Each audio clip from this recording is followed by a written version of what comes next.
What is going on, guys? It is the Anime Jaguar here, or you call me AJ for short if that is a tongueful for you. And did you know that out of the top 10 highest grossing animated films of all time, Pixar occupies 4 of the top 10, which is the most of any animation studio out there, even higher than Disney and Illumination. So today I'm going to talk about the top 10 times that audience and critics disagreed on Pixar movies, which has happened a lot since they've released 23 movies. And we're going to do the top 10, which I don't do top 10s much, so this will be the first one in a while, and I may do more in the future if you guys enjoy this one. So let's get started. Coming at number 10 is all but one Pixar movie is rated fresh on Rotten Tomatoes. And I think we all know which Pixar movie is not rated fresh on Rotten Tomatoes, and we'll get to that later if you for some reason do not know. But that just goes to show you how impressive Pixar has been. Their success over 25 years of fresh movies minus one movie. But to be fair, some of the reputations of the Pixar movies over the years, they've kind of decreased, and some of them are fresh and they maybe shouldn't be according to some people. But I think what Rotten Tomatoes said, I think that's accurate. I think only one Pixar movie in their entire filmography is not fresh. And the way Rotten Tomatoes works is that it's not, the percentages, it's accurate, but it's off of if you like the film or if you dislike the film, or if you recommend it, if you don't. So if you recommend it, that increases the percentage. So if 7 people recommend a film, it'd be 100% rating like that. So if just because you recommend it doesn't mean it's a perfect movie. It means it was good enough for you to recommend. You liked it, alright. You liked it more than you didn't like it. Number 9. The 3 lowest rated Pixar movies are the Cars films. And that really isn't a big surprise either. It's because the car films are usually regarded as some of the worst Pixar films ever. But when you look at it closely, Cars 2 is the only one that is flat out terrible, no questions asked. There are some people that really love either Cars or Cars 3.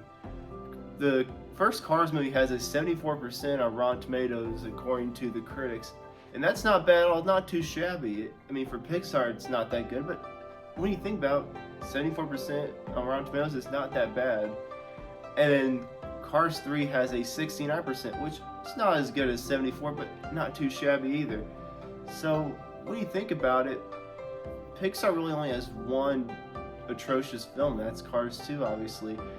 And that seems to be the only thing that critics agree with on Pixar consistently. Number 8. Cars 3 is the only movie that critics and audiences agree on Rotten Tomatoes.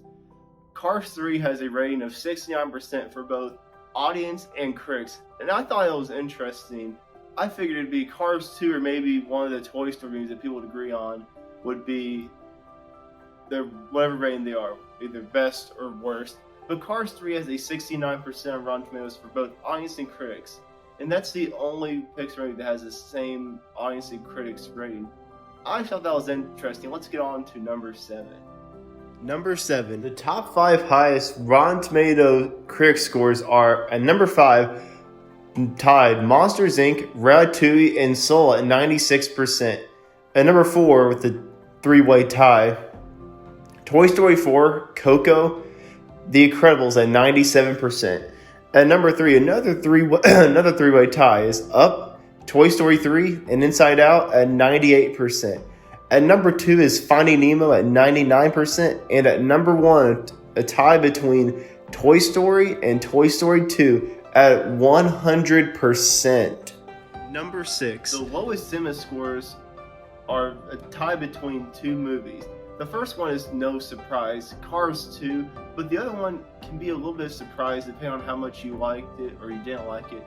Onward, which just came out last year as of this video. And they both had an A- score, which kind of surprised me. I thought Cars 2 would have a lower cinema score. And if you don't know what a cinema score is, it pulls the reaction of audiences after they leave the theater. So Cars 2, A-, that's decent, way better than I thought. Onward, not surprising, but that's pretty good if A- is your lowest cinema score as a company. So let's get on to the whatever we're on. Number 5. The following Pixar movies had A+ cinema scores: Toy Story 2, Monsters Inc., Finding Nemo, The Incredibles, Up, Coco, and The Incredibles 2. Number 4. The top 3 Rotten Tomatoes audience scores are: number 3, Toy Story at 92%. At number 2, there is a tie between Toy Story 4 and Coco. And surprisingly, at number 1, Onward at 95% Rotten Tomato audience score. Number 3. The only Pixar movie with a negative audience score is once again Cars 2 at 49%, which is a little better than 40%, I guess, but that's not really saying much. Not a big surprise there, but the rest of the Pixar movies have positive audience scores as well. Number 2. The 3 largest audience and critic score differences. At first, number 3 is Finding Nemo with a 13% difference. Number 2 is A Bug's Life with 19%. And at number 1, The Incredibles at a 22% difference. And now with Finding Nemo, originally Finding Nemo, what the critics has a 99% rating, but with the audience, it only has an 86% rating. And I forgot to mention Toy Story 2 is tied with Finding Nemo. Toy Story 2 had a 100% rating with the critics and an 87% with the audience. And now back to number 2, I was talking about A Bug's Life. A Bug's Life with the critics, it has a 92% rating, and with the audience, it only has a 73% rating.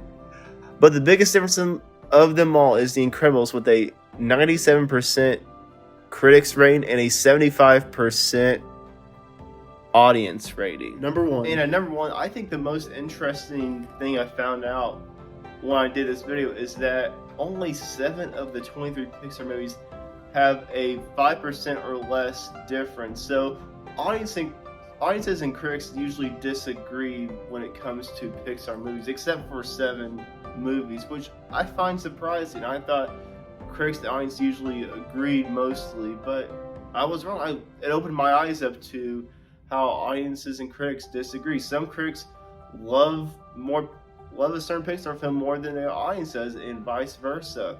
So that is it for this video. That was number 1. Thank you guys for watching the video. If you haven't already, like and subscribe to the channel. And I also have a playlist of the Pixar ranking I did back when Soul came out. And I'll do one in a couple months when Luca comes out. So if you enjoyed this video. And if you guys want me to do a future video similar to this, except I do DreamWorks or Illumination or even Disney, which might be a little longer because Disney's been around for so long now, but let me know in the comments below. Thank you for watching, and I'll see you in my next video.